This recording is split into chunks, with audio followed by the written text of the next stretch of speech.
Film dimulai dengan sebuah suara yang menceritakan tentang hiu mitos di lepas pantai Baja, Meksiko. Legenda menyebut makhluk ini sebagai iblis hitam yang hanya muncul saat dipanggil. Adegan kemudian beralih ke anjungan-anjungan minyak milik perusahaan Nixon Oil yang terletak di tengah laut.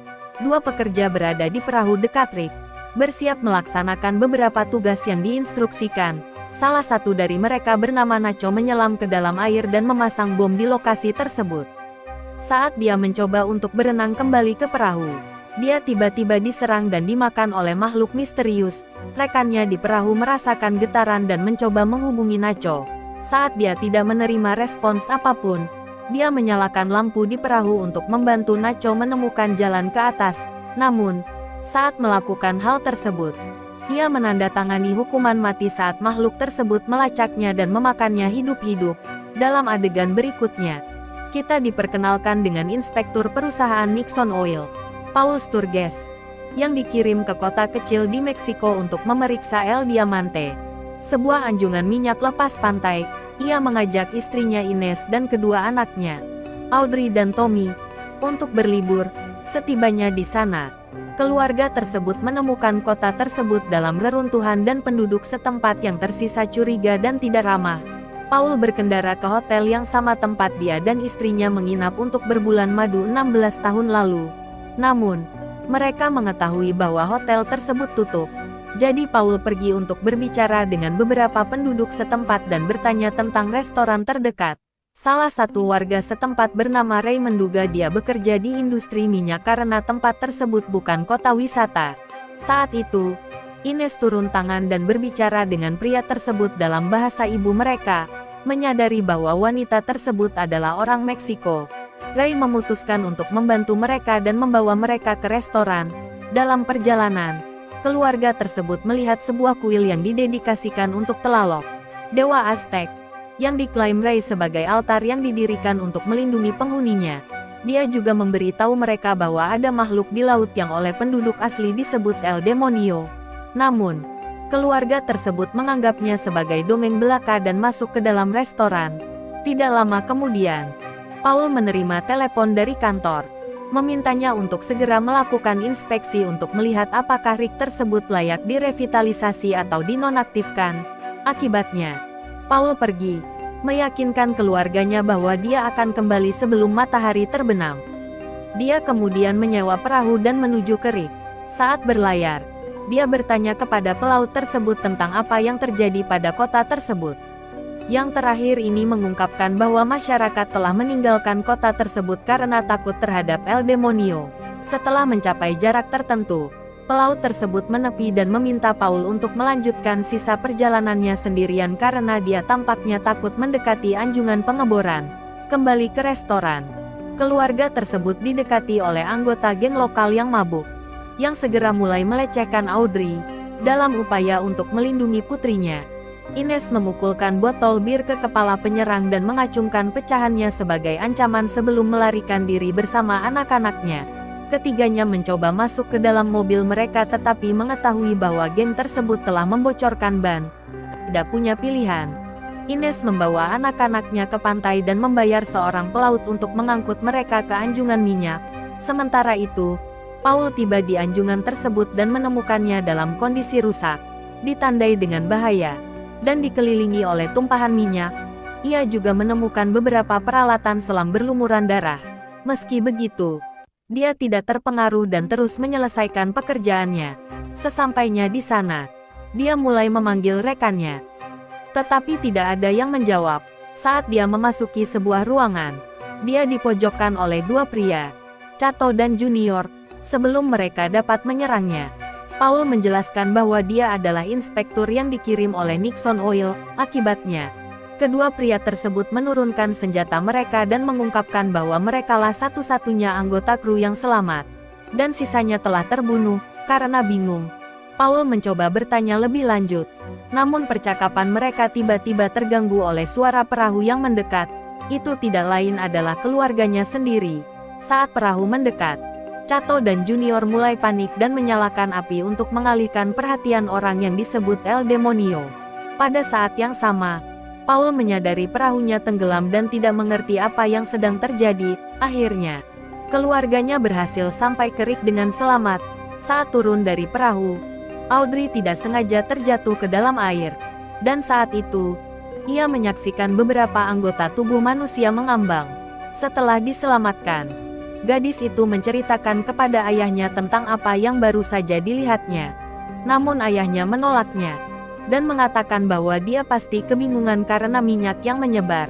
Sementara itu, sang pelaut berlayar dengan kecepatan tinggi, tanpa menyadari bahaya yang akan terjadi.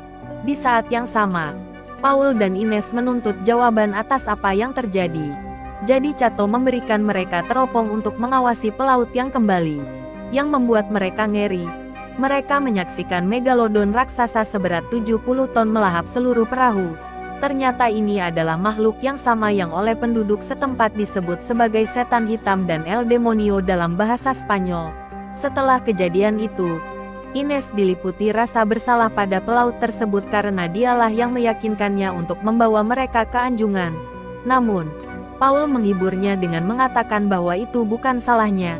Kemudian, saat mendiskusikan makhluk itu, Cato mengungkapkan kepada Paul bahwa panggilan yang dibuat ke Nixon Oil untuk meminta bantuan diabaikan dan sekarang radio di Rick tidak berfungsi karena banyak serangan terhadap fasilitas tersebut.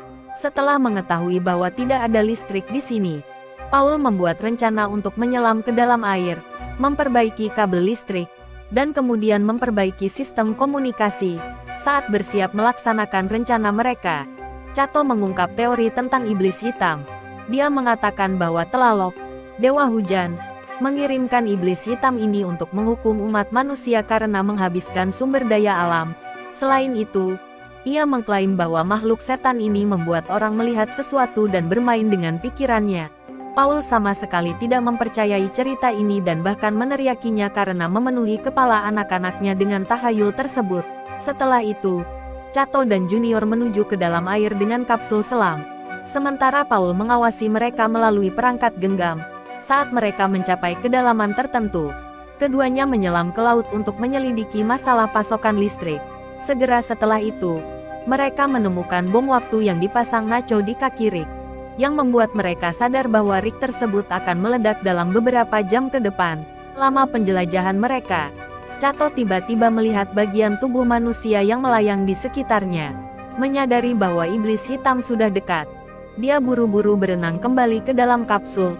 Junior mencoba mengikutinya, tapi Megalodon meraih kapsulnya dan mulai menariknya ke bawah. Melihat hal ini, Paul entah bagaimana berhasil menarik kapsulnya ke atas tetapi hanya Cato yang berhasil kembali hidup. Beberapa saat kemudian, tubuh Junior terapung di air. Kakinya telah dimakan secara mengerikan. Audrey menyaksikan ini dari jendela yang membuatnya takut. Namun, dia berusaha tetap tenang di depan adiknya. Setelah kehilangan salah satu anggota kelompoknya, Paul menyadari gawatnya situasi. Melihat Ines menangis, ia mencoba menghiburnya, meyakinkan bahwa ia akan melakukan apapun untuk menyelamatkan keluarganya dari setan itu. Paul kemudian menemui Cato dan menyampaikan permintaan maafnya atas kehilangannya. Saat mereka sedang berbicara, dia melihat beberapa kapal. Jadi dia segera mengambil pistol suar dan menembakkannya untuk menarik perhatian mereka. Namun sebelum dia membuang tembakan kedua, Cato mengambil pistol dari tangannya dan mengklaim bahwa tidak ada kapal. Dia mengingatkannya bahwa El Demonio membuat mereka melihat sesuatu dan mengacaukan pikiran mereka. Namun, Paul menampik keberadaan Tlaloc hanya sebagai tahayul belaka. Hal ini membuat marah Cato, yang kemudian meninju wajahnya. Sebelum mereka terlibat tawuran, Ines turun tangan dan memisahkan mereka. Belakangan, Paul mendapat ide baru untuk meregenerasi listrik. Untuk itu, dia mencari saluran air untuk mengubah rute sistem pendingin. Meskipun sebelumnya mereka berselisih paham, Cato mencoba bersikap ramah kepada Paul dan bergabung dengannya untuk meminta bantuan. Sementara itu, Ines mulai mengais-ngais Rick tersebut dengan harapan menemukan sesuatu yang berguna. Selama proses ini, dia menemukan beberapa laporan keselamatan yang mengungkapkan banyak peringatan yang diabaikan. Dia selanjutnya mengetahui bahwa Paul menandatangani dokumen yang menyetujui revitalisasi Rick meskipun menyadari kondisi berbahaya ini. Pada saat yang sama, Tommy pergi ke tepi Rick untuk bermain ketika iblis hitam tiba-tiba melancarkan serangannya. Hal ini menyebabkan anak kecil tersebut terjatuh ke dalam air dan dia menjerit keras. Mendengar hal tersebut, Ines bergegas melompat ke dalam air. Sementara Paul pun ikut menyelam untuk mengalihkan perhatian makhluk tersebut. Segera setelah itu, Audrey melempar pelampung untuk menarik ibu dan saudara laki-lakinya. Ketika Paul menyadari bahwa keluarganya aman, dia berenang kembali ke peron. Nyaris tidak berhasil lolos dari serangan Megalodon. Pasca kejadian tersebut, Ines mengonfrontasi suaminya tentang temuannya. Kini setelah dia terjebak dalam kesalahannya, dia mengakui kesalahannya dan menambahkan bahwa dia melakukan hal tersebut untuk memberikan dukungan finansial bagi keluarganya. Ia juga menyatakan bahwa pekerjaan dan keamanan ekonominya akan terancam jika ia tidak bertindak sesuai dengan kepentingan perusahaan. Ines tidak bisa menyembunyikan kekecewaannya dan menyalahkannya atas semua kematian tersebut. Akibatnya, dia menyebutnya monster yang mempertaruhkan nyawa semua orang demi keuntungan pribadinya.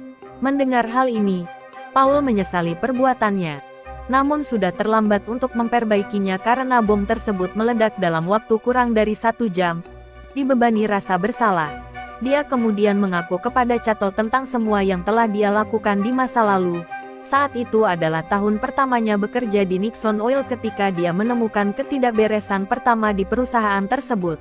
Setelah melakukan survei di fasilitas tersebut, Paul menyerahkan laporannya, termasuk semua bahaya dan kekurangan yang ia temukan. Namun, para eksekutifnya memerintahkan dia untuk mengabaikan masalah tersebut dan membuat laporan palsu. Karena ragu-ragu, perusahaan mengancam akan memecatnya dan mempekerjakan pekerja lain untuk melakukan pekerjaan tersebut. Karena saat itu Ines sedang hamil, ia tidak sanggup kehilangan pekerjaannya, sehingga dengan enggan ia memanipulasi laporannya. Sejak saat itu, ia terpaksa bekerja demi kepentingan Nixon Oil. Sementara masyarakat setempat menderita akibat kelalaian dan keserakahan perusahaan tersebut.